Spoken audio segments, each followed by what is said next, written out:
नमस्कार, JW किचनमध्ये आपले मनापासून स्वागत आहे।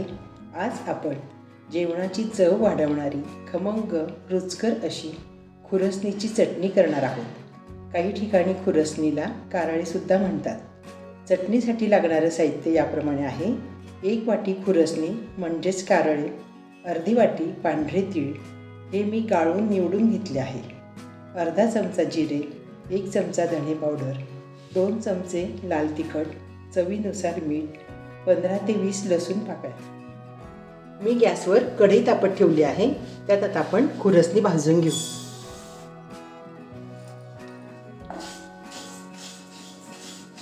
कमी आचेवर आपण 3-4 मिनिटं छान खरपूस भाजून घेऊ।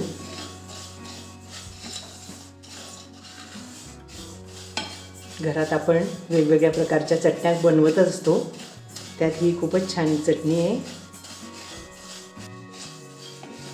खुरसणी छान भाजून झाली आहे, खमंग सुवास सुटलाय मस्त। मी आता गॅस बंद करून खुरसणी काढून घेते।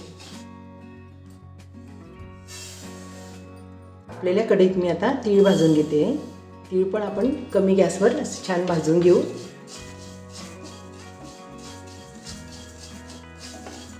तीळ पण आपण खमंग अशी भाजू। आता तीळ पण भाजून झाली आहे।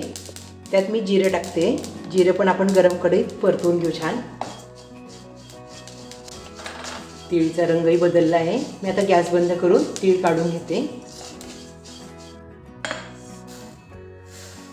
तीळ ताटात काढते मी आता हे आपण गार करून घेऊ। तीळ व खुरसणी मी ताटात गार करायला ठेवले आहे। मी इथे एक मिक्सरचे भांडे घेतले आहे। त्यात मी आता लसूण टाकून घेते। लसूण व मीठ आपण मिक्सरमध्ये फिरवून घेऊ, जरा बारीक करून घेऊ। मिक्सरच्या भांड्यात मी गार झालेली तीळ व खुरसणी टाकत आहे।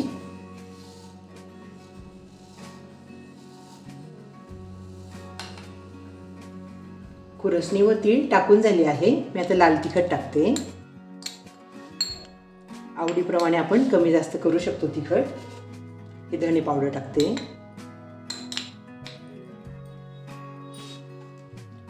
खमंग चटणी तयार झाली आहे। मस्त वास सुटला आहे छान चटणीचा।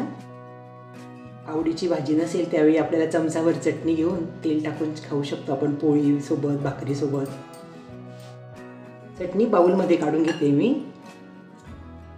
थोडी गार झाली की आपण बरणीत भरून ठेवू शकतो।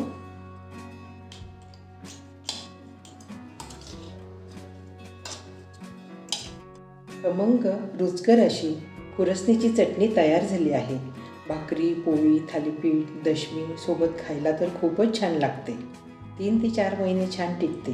तर मग आपण पण या पद्धतीने चटणी घरी नक्की करून बघा। हा व्हिडिओ बघितल्याबद्दल धन्यवाद।